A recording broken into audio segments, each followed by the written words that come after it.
Missed an episode of your favorite podcast? Choose from over a decade of content in our archives, not just the latest episode. All free at GCNlive.com. This is your call to action. Get prepared, America. Economy, survival, energy, disasters. This is USAPrepares.com. Informative radio, educational radio. Interact now by emailing instructor@USAPrepares.com or text at 434-390-7953. Class, please take your seats. Now, your instructor, Vincent Finelli. Everyone all set? Cocked? Locked? Here we go. Your dial's set correctly to USA Prepares. Thank you for being in class with us today. Jason is engineering the broadcast in Minnesota at GCN. I'm Vincent Finelli. Dr. Richard Allen Miller is with us. Welcome, Rick. Good morning, Vincent, and thank you for the opening laugh and then clearing your throat. That's what I was waiting for. Okay. Well, great. Yeah, I'm good. Rick, I was complimenting you on your being in a good mood. Yeah. Well, thank you. It's hard to be in a good mood nowadays. Do you know what I mean, Jelly Bean? Geez. Well, it's crazy out there. I've got actually, good. Actually, I do know what you mean because I've talked to a number of our instructors. You and I talk off the air. Steve Elkins and I do, Joey and I do, a number of our instructors and I talk off the air, John Statmiller, and we've all come up with the same feeling that things Something's are really bad. It's really going to be hard to fix. The number of things that are going wrong are increasing at an increasing rate. The things that are going wrong are things that we never considered. But let me get one piece of housekeeping out of the way before we begin. So, class, I've been invited tonight to be on Republic Broadcasting Network as a guest. John Statmiller is turning over tonight's broadcast to Steve Elkins.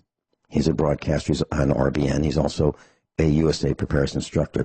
So he's going to be hosting John Statmiller's the National Intel Report tonight from 6 to 8 on republicbroadcasting.org, and I'm going to be his guest. And we're going to be talking about something that I'm going to find quite interesting. I've suggested to Steve that we do this, and it's in the same line of thinking as what Rick and I did. We proved that people are not paying attention. We did double speak, we did double talk, new speak. We did it for 2 broadcasts with 1 rebroadcast, so that's roughly 6 hours, to give you an estimate of the double speak we did, and people did not get it. So we proved that people are not paying attention. So tonight we're going to do something a little similar but different.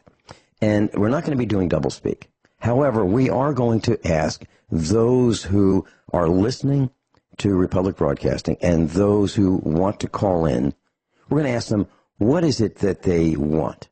What would they like to hear? What kind of programming? What kind of information? What do they not like?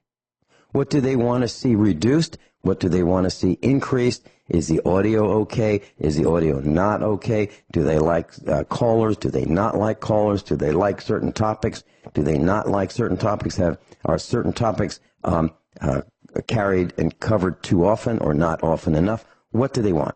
Do they want news? Do they want how to do it? Do they want do it yourself? What do they want? Okay, that's tonight, 6 to 8 Central Time on republicbroadcasting.org. And that's Steve Elkins, and I will be doing that. So you'll be able to call in. And if you want to find out how, just look up republicbroadcasting.org on the Internet.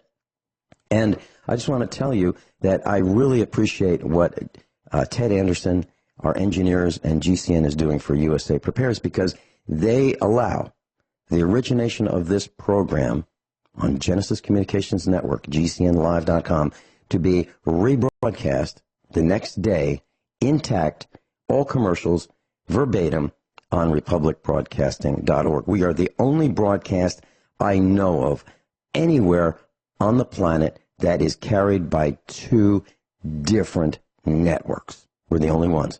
and I really appreciate Ted Anderson, our engineers, and of course Republic Broadcasting for doing it. And why are they doing it? I believe it's because they think the information provided by the USA Prepares instructors is that good. And I really, from the bottom of my heart, I appreciate that. So, Rick, I have in front of me a Centurylink bill. And every month the bill would go up. And every month I would call Centurylink, and I'd be on the phone for a half hour, 45 minutes. And finally they said, you call a lot. And I said, well, of course I do, because your service is lousy. It's not that I like calling you guys. It's not that I want to call you guys. But I will not pay for something that I don't receive. The network, the internet goes down all the time. Our phone, our landline is not as reliable as it should be, as reliable as landlines used to be. Your service is lousy. And so I'm going to call every time it goes. The quality of bandwidth. It's like being on a party line. Right. Well, if you're trying to watch some kind of a video, it's almost impossible because it buffers. And I have lousy service. I mean, I used to have 1.5 meg. Now I have 3 meg, which is considered substandard anywhere in the United States. But that's what we have out here. Federal standards, which means they're breaking the law. That's the precise way of putting it.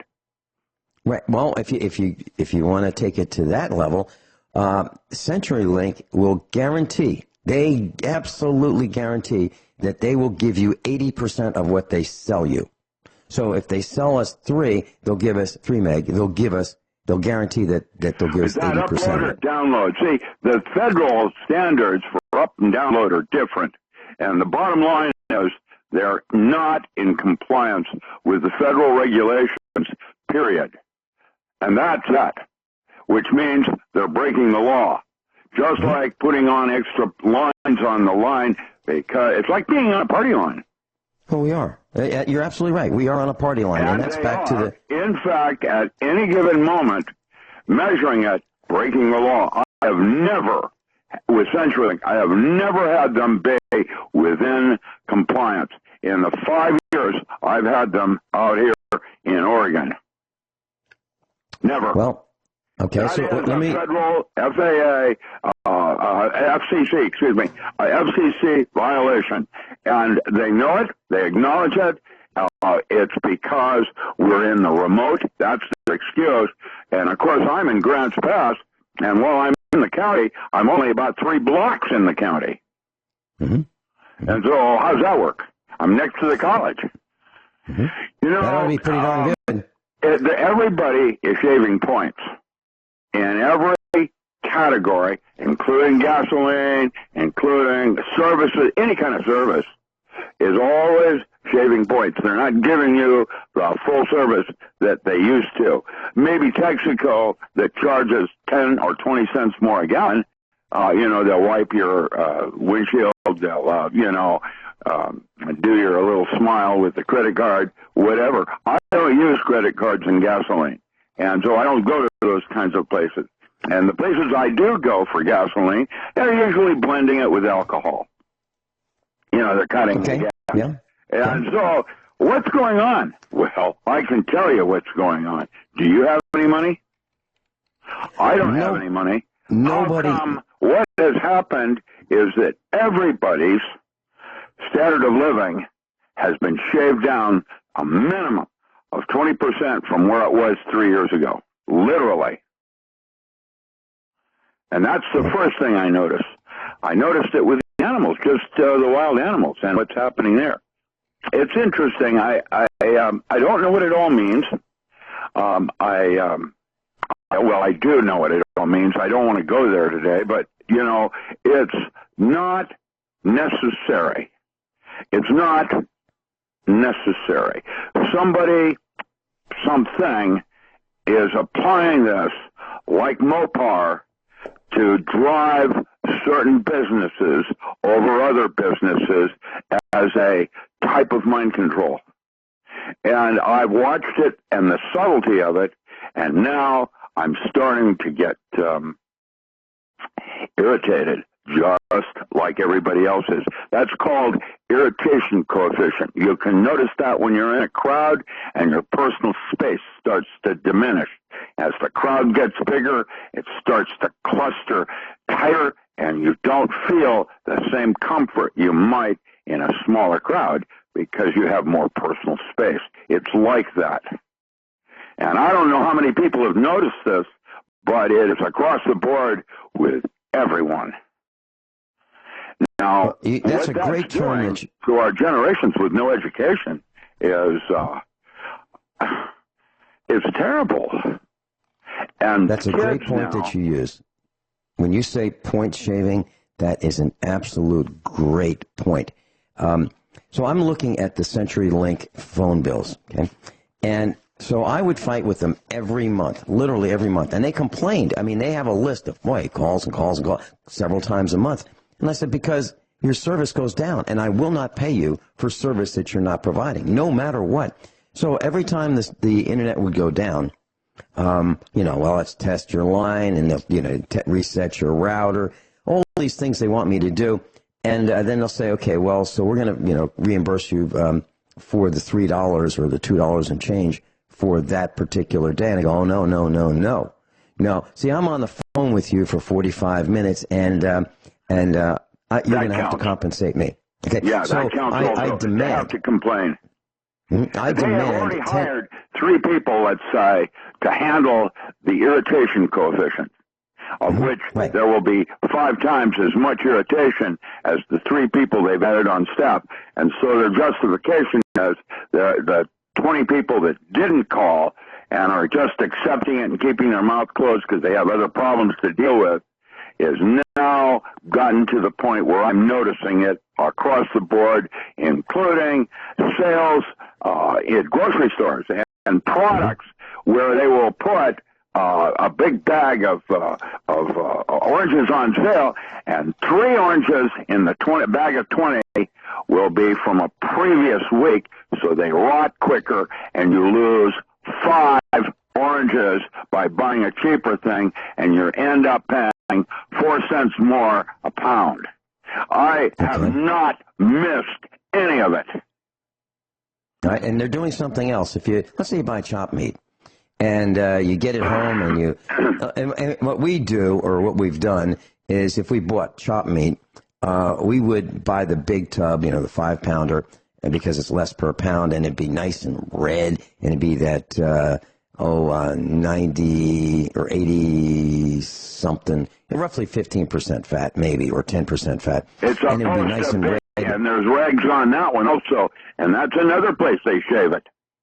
Right. Well, here's what they do. If you actually went in and measured the amount of fat you're getting compared to the protein you're getting, now you're going to see that the cut is different too. Right. Well, here's what they do.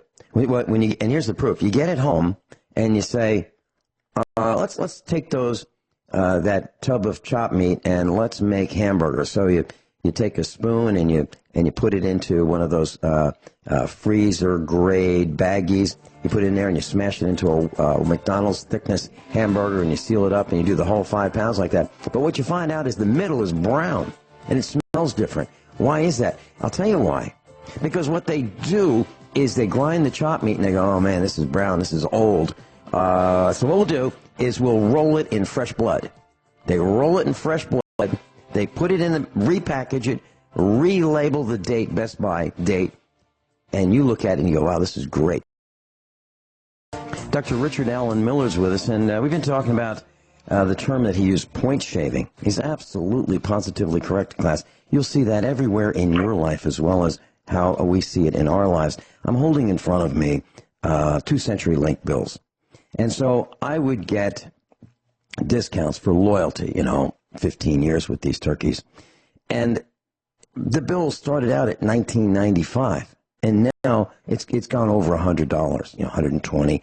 And they keep raising the price, and I keep asking for more and more discounts. So I've been getting discounts like a $10 loyalty credit. Then I got another $5 loyalty credit. Then I got another $10 loyalty credit. Then this is on one bill. Then another $5 loyalty credit. Then another $5 loyalty discount. Then I got a promotional discount. Then I got another promotional discount, then I got another promotional discount. So that's 1, 2, 3, 4, 5, 6, 7, 8.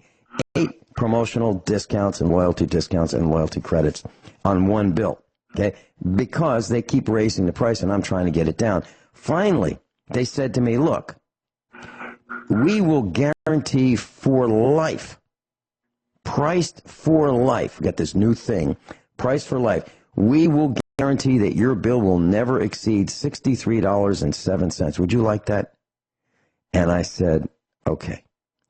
Because then I don't have to call every month, right? Here's what happened. Now that was, and I wrote right on the bill, the customer retention number, I wrote that 800 number down, 800-201-4099 for Centurylink. And then I wrote down, priced for life, Shealy, S-H-A-L-A was the gal. Our bill will not exceed 63.07 from now on, dated 3/26/19. We get the new bill. New bill. $79.65. They lie. They absolute flat out lie. They give us a few months at the price they guaranteed, and then what do? They raise the price. And I guess they figure that most of us aren't going to call and beat them up. Well, I've had it with these guys, so I'm going to call. I'm going to be polite, but firm, absolutely firm. And how do they get away with it? They've got a gun to my head. Why? Because I have no choice. Just like you don't have a choice, Rick. You want telephone service in your neighborhood, neck of the woods? We have, 2 other servers that are much better, but because of the way the property was set up, they bring my line in from over there, not up here, and because of that, I can't get normal service. I get Centurylink, which drop the wires over on a pole rather than underground. And, we have the usual other options, and they're much cheaper in their bandwidth. I would have had, if I had been with the normal carrier out here, and I can't remember who it is now because I don't even give a damn, it was something like 5 megahertz and down to 2 with Centurylink, and I'm lucky to get, this is upload. And and there's upload and download. And download is usually twice that of upload.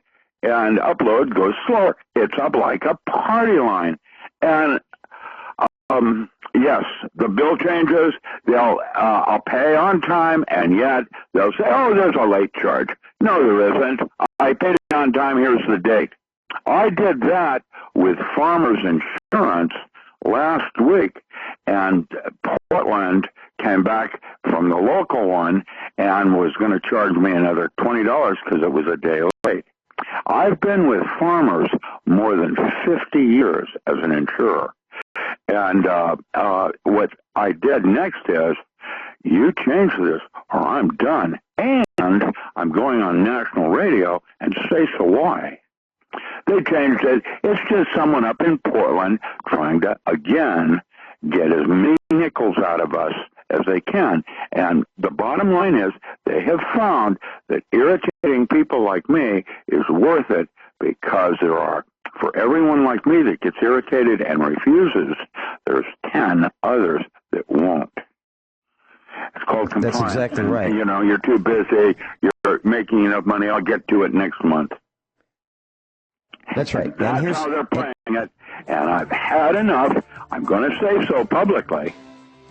And if enough of us start to say so publicly, then maybe, I doubt it, we'll go back to Sears and Roebuck concept. Yeah. And that's what's missing. That whole idea of product loyalty. Hold that thought. Steve, we'll be right with you. Dr. Richard Allen Miller's with us in Oregon. I'm in Missouri. Steve Elkins is joining us from Florida. Welcome, Steve. Hello, Vincent. You gave the tip on the butcher's trick there. I'm glad you mentioned that because I was hoping if you did, and I had to call in on that one. But you mentioned how this old butcher's trick of taking blood and mixing it with old meat and then repackaging it as fresh meat. I'm not sure why that's legal. They also put some kind of red extract in it also with a preservative. They have also done that too, along with a mix of blood. But, we see these recalls for E. coli and salmonella, and we keep seeing these every year, of all these big beef recalls, and they have to destroy all this meat. I'm not sure when it's going to click with these guys. Maybe we need to get rid of the USDA and the FDA because, they simply aren't doing their jobs. And we know the USDA is taking care of the meat and the poultry and other things like that, and the FDA just worries about the allergens to what might be added to the meats and vegetables and different things. But it appears that both are not, they're both incompetent. They should go. And these agencies are definitely controlled by industry, so they're not being truthful with us in the first place. But I found an article on the web this morning. I wanted to share that with you. It's from foodengineeringmag.com. It's an article called FDA versus the USDA, Who Regulates What? And the author is Richard F. Stier, S-T-I-E-R. And I recommend your listeners go to that website and read this article about the USDA and the FDA and who regulates what. That's pretty much all I have on that. As far as your tech companies, there used to be a little motto that every company in business that had a base of people who bought their goods or services, that the customer is always right. When it comes down to the tech companies, we don't hear that anymore. They're never right. You're never right. They are in the driver's seat. They have the gun to your head. How many days have I lost in the last 2 weeks of internet time of doing my research because my internet was down? And I'm not compensated. And I go back and I'm finally now pushing the envelope on that to say, you know what, you owe me. I've lost valuable time of doing my research for what I want to do my radio show, and I need to be compensated because you need to fix these problems. They shouldn't happen all the time. It's not occasionally this happens. It happens far too often, and we really don't have a lot of choices. I mean, our internet, our download speeds and everything else, our bandwidth, we're kind of, we're not on the Autobahn. We're kind of in the slow lane and just beyond the slow lane. And what we have now is really not efficient at all. And I'm not saying we should go to 5G, 6G, and on. I'm saying what you have, make it better. Reinvent the wheel, but make it a little bit better. We don't have to add more radio frequency into our atmosphere, but we can make it better.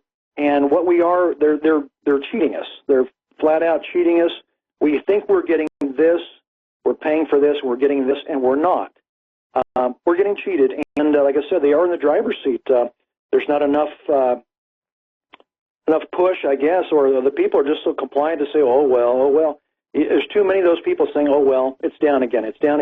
We need to fight back. We need to push back a little harder and say, this is not acceptable. I've got a job to do. You have a job to do. I'm paying you for a service, and I expect your service to be a heck of a lot better than what you're given. Imagine if you were a stock investor. Imagine you were playing the penny stock market, S&P, over the counter or the big board. Imagine you had an account and you had a computer screen and you can buy and sell and trade and seconds count, milliseconds count. Right. And then you find out that, okay, you're ready to sell, you're ready to click, ready, set, and nothing happens. And you're down until, 2 o'clock in the morning, and you've just lost, 12%, 50%, 10%. And this happens all the time. So, there are reasons why the internet is important, and we've been lied to. Well, if you look at voice over IP, so that's voice over internet protocol, and if you get Vonage or something like that, they'll say, look, don't depend on this as your phone line because, this all ain't all that great. And if you have to call for emergency services, like some people actually call 911, but don't expect it to work because the internet may not work. Right. They're actually admitting that. I wanted to mention something. You're talking about meat. We're talking about rolling that package of ground chopped meat or ground chuck in blood to make it look red. Yes, they do that, and there's no question about it. But here's what else they do, and I want our class to understand this. So if you go to Sam's Club, you'll see that they sell tubes, plastic tubes of meat. Let's say 5 pounds in a tube. And then you'll see next to that chopped meat in fresh ground packages. And yeah, it's fresh ground. It really is. They ground it that day. most of the time. However, what they do, literally, and I'm not exaggerating, they will take the meat out of the tube, and they'll put that through the grinder. So all they're doing is re-grinding the same meat that has already been packaged at a warehouse in a tube. So if you think it's fresh meat and they freshly cut it, the answer is they have not. They are re-grinders. And if you look at those round discs that look like hamburgers, literally what they do is they take a tube of that meat that has not been ground, and they take a knife and they cut that tube of meat into discs, and they call those hamburgers. That's what they are. So if you think that they've got a special machine where they take a fresh cut of meat, grind it, and control the amount of fat, and then have another machine that makes a hamburger disc or a patty, no. They just cut the tube into thin discs, and they line it up in the package so it looks nice and appetizing, and that is the hamburger. Well, okay. Now, this is one of the reasons why we now have a farmer's market. This is one of the reasons why in Safeway and Albertson and Food for Less, we also have Cartwright's, which is the local meat person. Now, it turns out that Cartwright buys all of their beef and lamb and whatever from 4-H, local. And it's, the pig came from a local farm. Now, their costs are a little higher, and then all of a sudden, they no longer were a little higher because more people were using them, and they were able to drop it as a local thing. And this is one of the reasons why, whenever you can, you want to buy local, and you want to change your diet so it does not involve products coming from another country. Now, that's Gurdjieff and eating your environment as a literal concept of what has changed because of our diet, our advertising of what you want and why. And it takes 3 months to change that habit. Let's go back to point shaving. We reported yesterday that this guy, Randy Constant, he was 61 years old, he killed himself in Chillicothe, Missouri. Why? Because he perpetrated the largest certified organic fraud in the United States.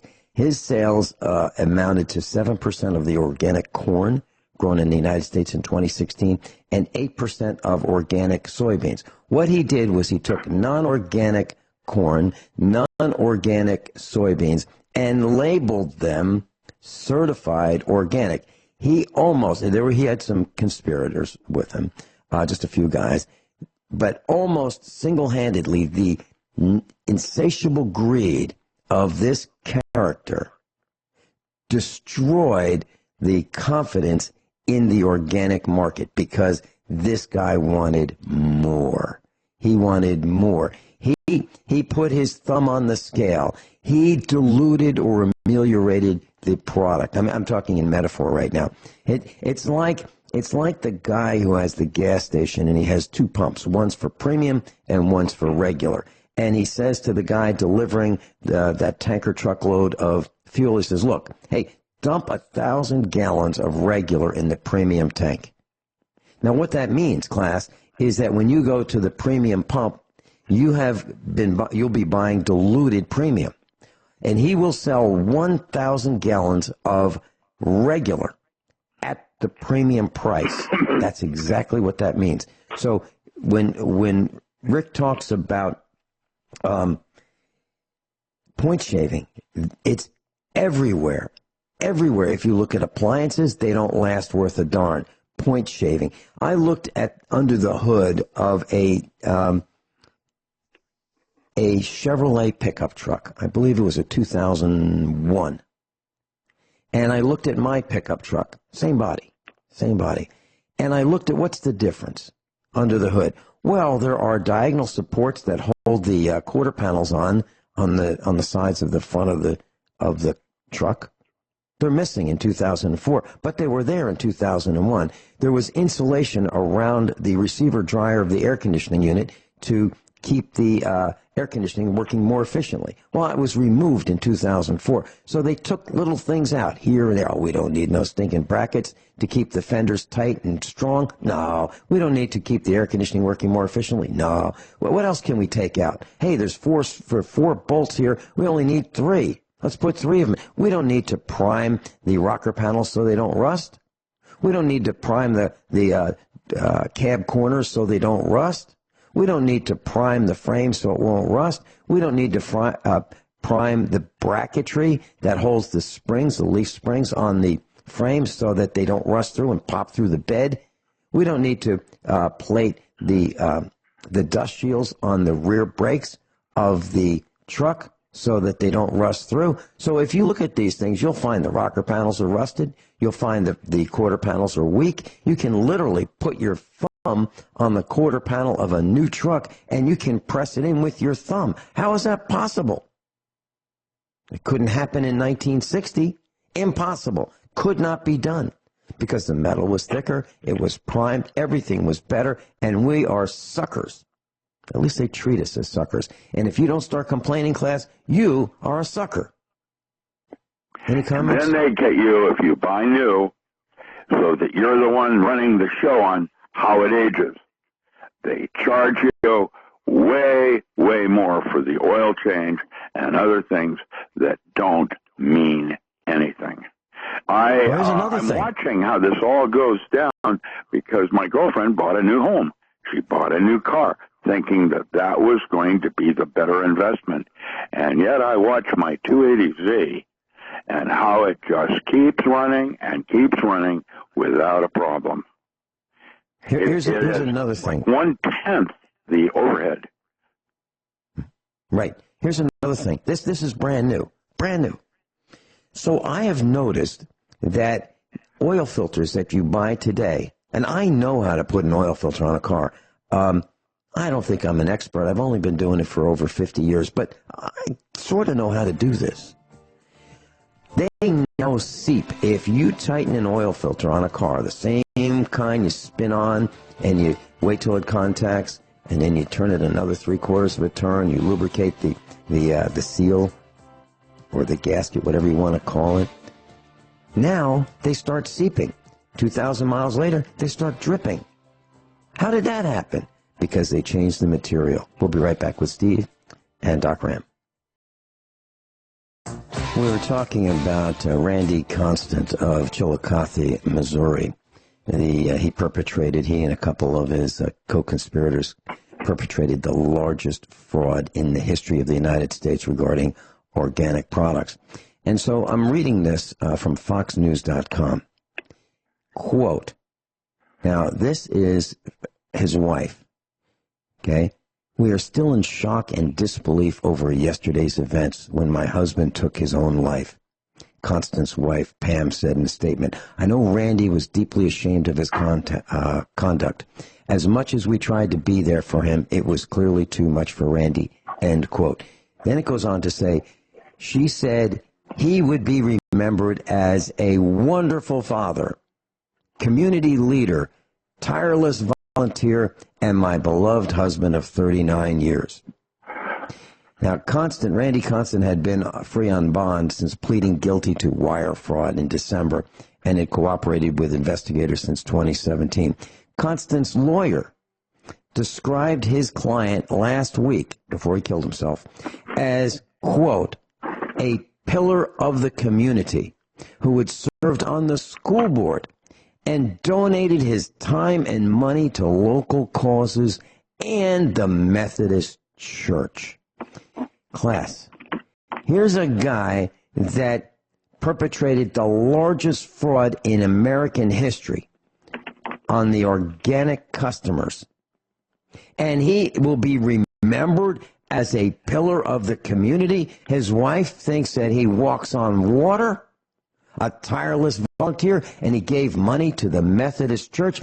This guy was a massive, huge, grand-scale crook.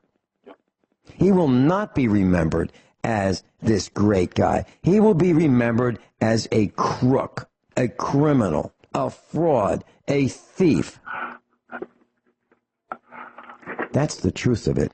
And so you see these guys around your towns and you think, boy, these guys are wonderful. We're starting to see the cracks, so we can just see the tip of the tip of the tip of the iceberg as to what these people are really like. Steve, any comments? Yeah, it seems like everybody dies a hero or a great humanitarian. I just used the example of John McCain, what a loathsome individual this person was, and they were not supposed to speak ill of the dead and departed, but I got news for you, I do, especially when they are scoundrels, and when they're scoundrels, you need to call it out, whether they're dead or they're alive. Scoundrel's a scoundrel. But I want to touch bases with you on two words you guys mentioned, organic, and I want to throw another one in at you, called sustainable farming technique. When I was working in California in the wine industry as a wine producer, a grape grower and a wine producer, I noticed that these are two words that are actually dumbed down.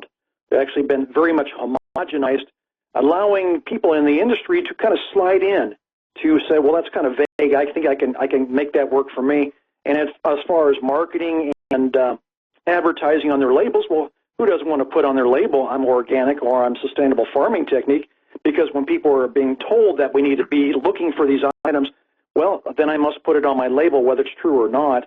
And there's really nobody to go back and say, hey, are you really organic? Are you really sustainable farming technique? And there's nobody really to come back and say, we're the oversight committee. We look at everything you've done. We've come to your property. We've watched your operation, your processing, and we said, yes, you are certified organic or you are certified sustainable farming technique. It's another dumbed-down, homogenized term, both of them are, to basically sell us a product that really isn't what we're paying for. You know, I could add something here. Okay, that go ahead. OCIA in the Midwest was part of what Vincent is talking about in actually labeling something certified organic. Now, OCIA is a private certification program, just like TILF is out here in the West. And that's one of the reasons why the state of California and the state of Oregon began their own statewide certification program, because the standards are different and it was about money. Right. Further, it's all about money. It's to be able to use on the label new and improved. Now, FDA, normally out of Washington, D.C., the labeling part for new drugs and whether they're safe or they need to be considered to be put into the Uniform Controlled Substance Act is out of Portland, Oregon. And I'm considered a world authority in psychoactive materials because of the work I did in anesthesiology. And I can tell you, I don't know. And when they come to me for advice, I try to give the best advice I can, but know that I don't know. And FDA is not what you think it is. And really, they're there to allow certain kinds of aggression on us that otherwise would not. Now, to balance all of this, I would like to point out what's going on in Hong Kong right now is actually the people in Hong Kong would rather live like Americans than live like China. Now, the United States is not good, and it's changing, and it's getting much, much worse thanks to globalism. Globalism has essentially sold us out. Hold that thought. Hold that thought. We'll be right back with Steve.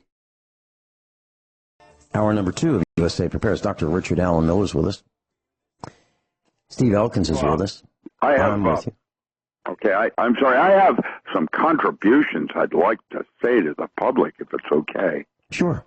Okay, so first and foremost, thank you, Florida. That was an interesting, important concept and direction. I am almost finished with the non-local mind. I've had people now looking for typos and sentence structure error. And I got an incredibly good call from my friend and colleague, Nick Begich, yesterday. Nick called, said he would like to do the forward. He would like to make certain that that book happens, and is now going to become a minor patron with sponsoring that book and making it go into publication. Now, what I have discovered, and I'm writing about right now, is that the release of specific neurotransmitters are the way the physical body communicates with a number of subtle bodies that have not yet been described in Western medicine. And once you make this breakthrough, you have the ability to change everything. And I am doing it with changing in the book I was writing about how one begins to change a belief system. It is our beliefs that is creating this terrible universe of FDAs and China, Hong Kong in revolt. As a metaphor, I'm going to the very basics of the day after tomorrow and the end of days. It is, as Joseph Campbell, one of my teachers, said to me, when you see the kingdom of the Father on earth, the apocalypse has already occurred. It is perpetual in its potential. And why there is this subtle movement away from reading and education and knowledge base of I don't give a damn is a type of mind control that came out of Tavistock, where something else is taking over rulership of mankind. And I'm here to tell you that I just, with one single change in the way I do prayer, changed everything. And anybody can do it because I'm not special. I'm a lead scout. I'm not original.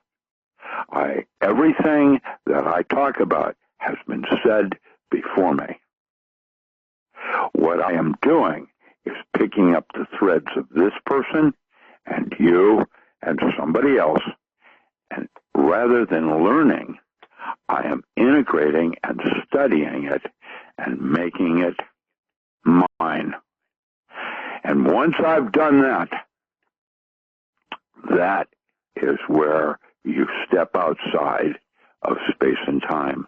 And right now, I have been invited to Edinburgh to speak to a large group of individuals that are now studying psychedelics as a better way of healing the spiritual body, changing what we call belief systems. What do they call that? Is that where what you think is going on is what actually is a part of medicine, it's part of healing. I believe they call that your belief system. What is that called? There's a word for that. And it takes it from 10%. No, I just want to say thank you guys. Oh, you're welcome. Thanks again. You guys did the last 100 years ago. Everybody did in those little boys. Thank you. Hey, what's that noise? It is the aliens trying to stop what I'm trying to say.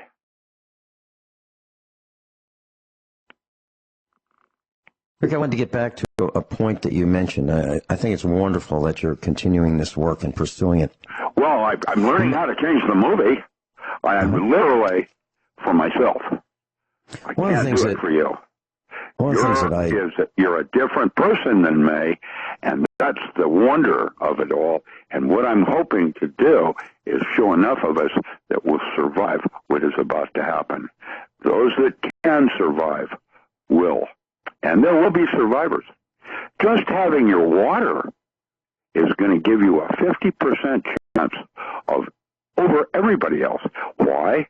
Because the first 50% of people that die from a pandemic or an earthquake or a tornado is dehydration and exhaustion.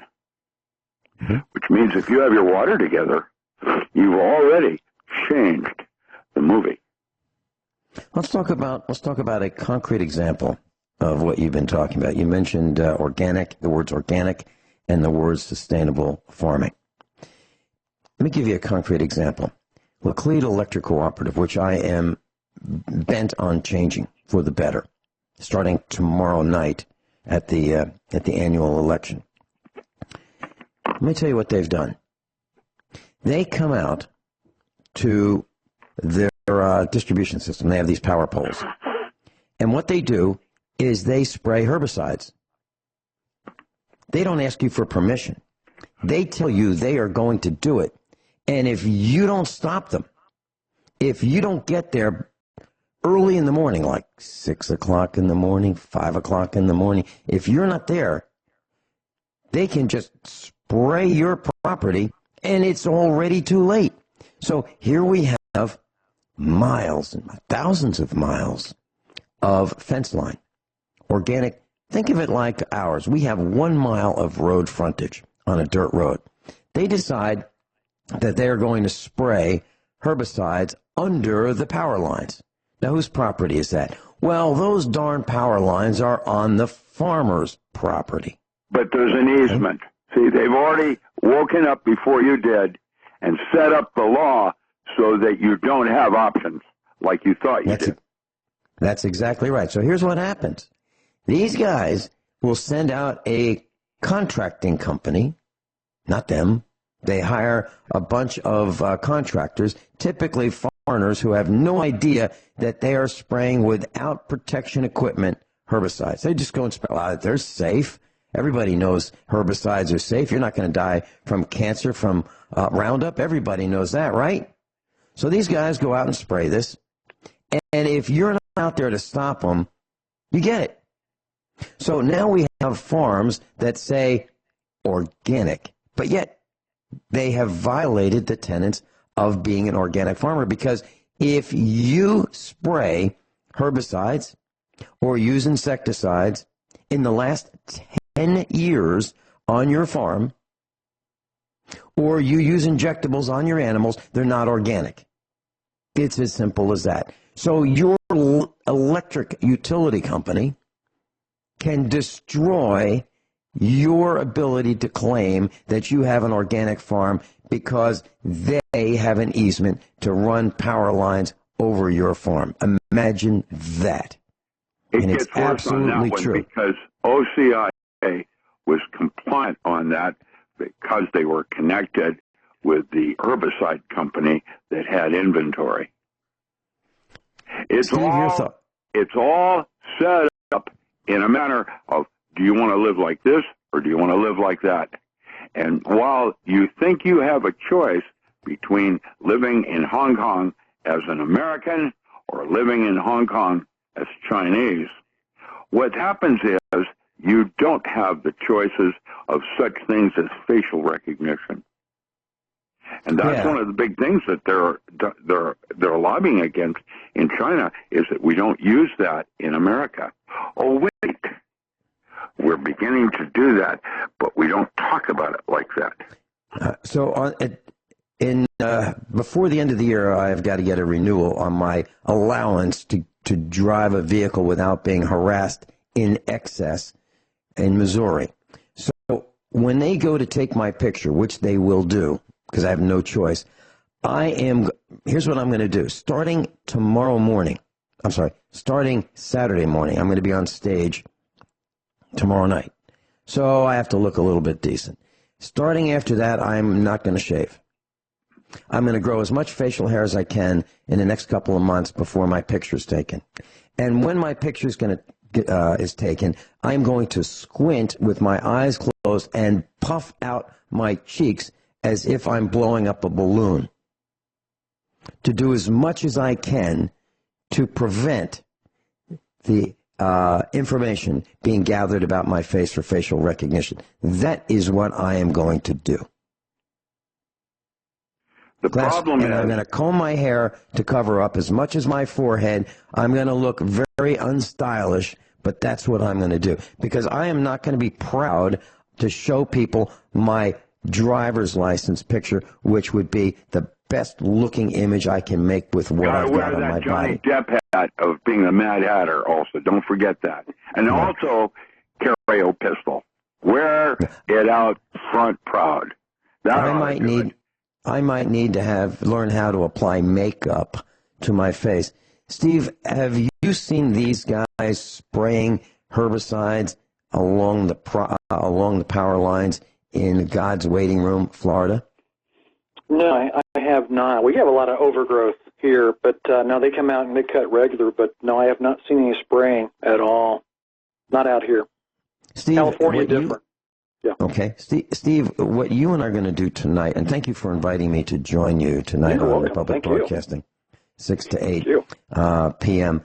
What you and I are going to be doing is quite risky. I don't believe in many ways.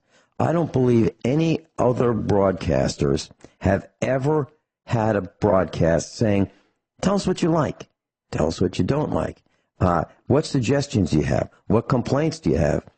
Are there broadcasters that you think provide information that you like? What are they? How does it work? What do you want to see? Absolutely wide open, risky, and we're going to do it tonight, 6 to 8 on republicbroadcasting.org. Steve, I noticed that, and I wanted to ask you publicly, I don't think we've ever discussed this on the air. I noticed that you listen to USA Prepares quite often. I do. Because you comment off the air and on the air on the things that we say, and you call in. Why? Why do you listen to USA Prepares as a broadcaster? Well, we'll do after this commercial break, I guess, but I got a long list. Okay, I'd like to hear that. I'm sure Rick does, and then I'd like to ask Rick the same question. Rick, why is it that you have been with me side by side for darn close to 8 years? Why? Is that right? I'm not complaining. God. Well, it's darn close. You're gee whiz. Yeah. Go. That's amazing. That's amazing. Amos and Andy. 3 instructors today: Dr. Richard Allen Miller, Oregon; Steve Elkins, Florida; and me in Missouri. So it goes to you first, Steve. Why is it that you listen to USA Prepares? And I believe you were a student of our class way before you became an instructor. Is that correct? That's correct. So why? Why do you listen? Why are you a student? Why are you an instructor? You and I had a conversation last night, and my father had some very, very wise words for me when I was young growing up. And actually, I took some advice of that. But what he said was the best scenario is for a family would be to have 4 children, whether you have sons or you have daughters or you have a mix of both. But one would be an attorney, understand the law really well. The other would be a doctor, know medicine inside and out. The third one would be an accountant or somebody in finance to understand finance and how to be investing. And your fourth would be somebody who's mechanically inclined, whether it be automobiles or maybe heating and air conditioning, but somebody had a really good knowledge to break things down, to be able to fix things, mechanically inclined. And if you had all of those, you actually beat the system of being defrauded. And you could have the best of everything. You've covered all your bases. So basically where I am in my life, of 27 years in medicine, I'm very well-rounded in the medicine field. But in other areas, I think I could do better. I could improve. So when I listen to your broadcast and when you have your guests on, I am trying to better myself to be a more rounded individual, that I have more expertise in areas than I ever had before. So that's why I listen to GCN. Okay. And Rick Miller, you've been a senior instructor with us for a long time. Every week, 2 hours. You have devoted 2 hours a week, plus prep time, plus off the radio time with me. You've been to the expos. You've been to our farm multiple times. Why is it that you are with us? And I don't want you to think I'm complaining and saying, hey, thanks so much. Today's, the last day and it's been wonderful. That's not it at all. I want this to continue for a long time. Why? Why is it, Rick, that you do this? That's a good question, and I'm not sure I can answer it easily. I appreciate the fact that most people do not listen to radio. I would say that less than 4% of America actually listens to radio in terms of talk radio. Music, classical, rock and roll, loud, DJs, hype, that is different. And I would guess that maybe 35% of America listens to radio on a car. But in terms of talk radio, I think it's down around 4%. I don't know that. That's my sense of it. Why do I do it? Well, one, I really like you as a human being, and as such, would like to support your values because they're very similar in many ways to my own, and when they're not, causes me a moment to re-examine why. Now, that alone is worth a lot of money, like going to college. Why do you go to college? Well, you want to make yourself a little bit better, and you try to find people with similar values so that you can move more a fellowship. I miss the more physical contacts, like Acres USA used to do, like you used to do. I miss that. Darshan is when you're eyeball to eyeball, and something more happens in that moment than radio, texting, telephones. You know, it's not the same. And I'm old school. I'm 75, almost 76, and I know that I've been very blessed. My level of experience in the universe is such, I could honestly say I have had more than 5 different career lifetimes in one moment. That makes me blessed in many ways because I'm a jack of all trades. I have a little bit of this and a little bit of that, and a unique way of looking at things. So why do I do radio? So, you know, everything bumps along and we're just doing fine and we think, oh, this is, you know, there's no reason to prepare. You know, it's just great. I got an email from Norm Shealy, and he said, power's out second time this summer in Springfield, Missouri. Well, that was a couple days ago. So what's the news say? Well, city utilities that provides electricity in Springfield, Missouri is working feverishly because some jerk is driving down a multi-lane highway, oversized load, and takes out a power line. I don't know how that happens. I don't know how some idiot can think that, you know what, this is a really tall vehicle, that'll be all right, drives down the road, knocks out the power line. For what? The city of Springfield. So they're feverishly working on restoring electricity. How hot is it? Oh, it's pretty hot. You know, we're looking at about 100 degrees. And then you find out that the federal government comes out with a suggestion. Now, right now it's a suggestion. Pretty soon with smart meters, it's going to be more than a suggestion. The Federal Energy Program suggests keeping your thermostat set at 78 degrees during the day and 82 while you sleep. I don't know, class, if you can sleep at 82 degrees, but it's tough. It's tough to sleep at 82 degrees. So here's what's happening. Those of us with air conditioning want to use them. So what we do is we take the heat out of our house and we dump it outside with an air-to-air heat exchanger called a heat pump or an air conditioner. So we dump the heat outside, so we make our neighbors warmer. So what do? They turn their air conditioner on.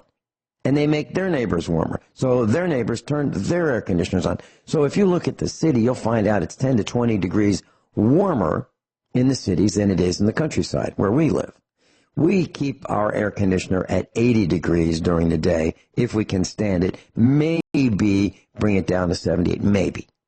Okay? But at night, we like it, 78, not 82. So why is this happening? I'm going to tell you why, in my opinion, and I'd love to hear your opinion, Dr. Richard Allen Miller. I believe it's because the power grid can't stand it. The power grid can't take the warming that is occurring all over the country. These record-breaking warm days where people are turning on their air conditioners, they're plugging in their electric cars, they're using appliances like, hey, it's okay. We can use all kinds of electricity. So we have made demands of the power grid that it cannot take. Like we lose electricity in New York City and no one knows why. Gee, we don't know why the electricity went down in New York. Can't figure it out. And what does that mean? That means if you're on a subway, they stop. And then you walk in the dark down the subway tunnels until you can find an exit. Or you're in an elevator in a, 50-story building, and the elevator stops. Or you're on an escalator, and it stops. Or the radio station that can't have a generator big enough to power the transmitter, it stops. Then the internet stops. And then the traffic lights stop. And then the refrigeration at the supermarkets stop. And then the hospitals can't cool the building for the patients. This goes on and on. Factories shut down. Why? Because the electricity grid can't handle it. And yet the GDP thinks that buying an electric car is a good thing. Anybody who buys an electric car is not your friend. Period. 47% of the energy that is used to create electricity is wasted through heat, power losses, friction in the lines, heat in the lines. 47%. By the time you get it at your outlet in your house, 47% of it has been lost getting there. No kidding. Rick, your thoughts on this? I'm going to suggest that Joey sent me a link yesterday that I posted in both Sustainable Lifeboat and my primary on Facebook about a woman being interviewed by a young couple, Sustainable Agriculture, interviewing someone that lived during the Depression and how they did it. And boy, how our values have changed. I have that same link. Joey sent it to me. If our trolls would knock it off and stop attacking. To listen to what this old woman had to say as the way they chose to live during the Depression era. And I'm going to warn everybody here listening to my voice right now that you would be well advised to get your water and your heat together now, because this global warming event is going to put New York City underwater. It is going to create the coldest winter in recorded history, and that there will be, by 2024, parts of Canada that are not inhabitable. It is a physics thing. It is now. It is not next year. It's this year. And if you don't have an alternative to electricity, that alone for heat is going to cause a possible death in your family. And I'm saying that. That's me.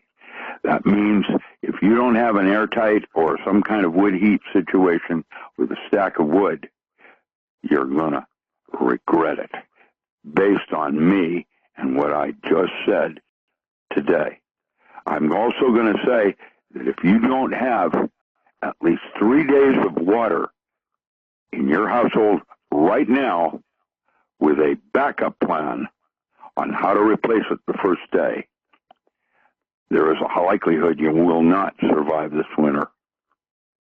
That's me saying it because I am quoting now from Jet Propulsion Laboratory. I'm not going to quote from NASA because what they're saying is nonsense. But Suspicious Observer, others, they're all saying the same thing. It's this winter. We are preparing for this. And class, let me just shed some light on this. Let's say your hot water heater breaks or your furnace breaks and you decide, well, you know what, let's get a new one. You may not be able to get a new one. You may not be able to get the fittings, the plumbing fittings necessary to install that hot water heater or that furnace. Think about that. A bathtub is an exceptional way to store water and recycle it. And not to wash, not sanitation, to store water for your animals and you. And you're going to need some chlorine to disinfect that water because... Well, bleach is your friend. Bleach itself is going to be a lifesaver in terms of sterilization. And just a couple drops. We're only talking about a couple drops. And then you have to let that chlorine volatilize. So do your own research. Do not believe us. When you go to disinfect your water and kill the biologicals with bleach, you want to use plain old bleach, not lemon scented or orange scented or whatever else they scent these bleaches with. You want just plain old bleach. And in my opinion, every household that's interested in preparation should have some bleach ready. Store it where the animals won't get to it. Store it where if the container breaks open. Ammonia is the second one you want to store. That's your weapon. Mm-hmm. Listen, you have no idea. The first thing that's going to happen when everything goes creepy is that people are going to want your drugs. They're going to want your weapons. Before they even think about food and sex and rock and roll, it's going to be about drugs and weapons. And when you have a weapon that's unrecognizable, like a squirt bottle with ammonia, deployed in every room in the house, in your automobile, you have a little squirt bottle with ammonia in it. That, and you can go to the dollar store right now and buy 4 squirt bottles for $1 and a bottle of ammonia to fill them with $2. That's $2 for 4 weapons that are never even seen as weapons. Most people go out and buy bullets and reload and single shot or what they single load shotguns, you know, where they can black powder, blah, blah, blah. It's not about weapons like that. I am talking about the surprise curveball of what a grunt, ignorant person wants. You want my rifle? Take it. Go away. And while he's picking up the rifle, I squirt him with ammonia, and who's got whom down on the ground? I don't know if you've ever gotten ammonia in your eyes or in your nasal cavity or in your lungs gas. It'll stop anything cold in its tracks, and nobody can recognize it as just another little bottle of cosmetics over there sitting on the dresser or on the kitchen circular table. It's a weapon. Steve, your thoughts? I agree. That's a great idea. Yeah, I've used ammonia for a lot of different things, but that's a great idea. I actually have used it I've made my own formula of afterbite for bug stings and stuff like that, but that's a great idea, Dr. Miller. Well, the problem is everybody has values, and what you're trying to do is go back to basics. And you want to feel comfortable in your home as a 75-year-old man that is no longer the level of martial arts that I used to. I used to think I was immortal. Nobody could take me. I surprised everybody. My weight, my speed. Now I'm slowing down. What am I going to do out in the middle of the country being intimidated with lights that go on with animals walking through my yard. Bottle, a little tiny, unrecognizable weapons deployed throughout the house where everything is a weapon. Yep. And Vinny, I want to make a comment on the thermostat when we come back, if you can. So and water. Water is going to be the big one for everybody. That is where the first 50% of everybody dies from pandemics. I'm looking at historically what happened in Louisiana, New Orleans, and what happened in Atlanta. And every single one, the first 50% people that die are from exhaustion and dehydration. You take care of those two things, and you're already 50% ahead of the curve. And you need to start watching videos like this old lady and the way she talked about how they lived during the Depression, and you understand now. Well, I got to tell you, I'm all excited. I was just invited by mail, U.S. mail, to the annual clam bake at my high school. And for only $150 in advance, I can get a ticket to go to the clam bake. And now, if I want to buy it at the door, it's only $175. I got to tell if any of my classmates are listening, I really wish I could go. I'd love to be there. I don't think I'm going to be able to make it. $175 for a clam bake. They're out of their minds. Mm-hmm. Steve, in Florida, you wanted to mention something about thermostats. Yeah, I wanted to mention about that article I sent over to you about the federal recommendation for the thermostat, where to keep your temperature at daytime and nighttime. And actually, what I see of that is, right now it's a federal recommendation. Remember that word, recommendation. Later on, it'll be mandated. It'll be demanded that you must comply, and that's what that smart meter is all about. This is nothing more than conditioning. This is conditioning you. This is a little preset of before Agenda 2030 rolls out completely in its entirety, or Agenda 21, whatever you want to call it. But this is a little chipping away at to see what they can get away with, what they can actually make you do with their recommendation now, and then they're going to insist that it must be done. And you're right, they're going to use the power grid. Well, we can't afford it all. And now this is nothing more than a little more control over you, and using that smart meter to basically verify, are you following direction from the United States government or not? And if there's not, there's going to be a little fine, a little penalty coming your way. This is just a preconditioning of Agenda 21. That's all it is. I have in my hands the latest Sam's Club flyer, August 21 through September 15. And it's full of page after page after page of smart type things, smart televisions, smart computers, and these are all wireless devices, including there's a members only price where you can get an LG smart Wi-Fi enabled laundry suite. Now that would be a washer and a dryer for clothes.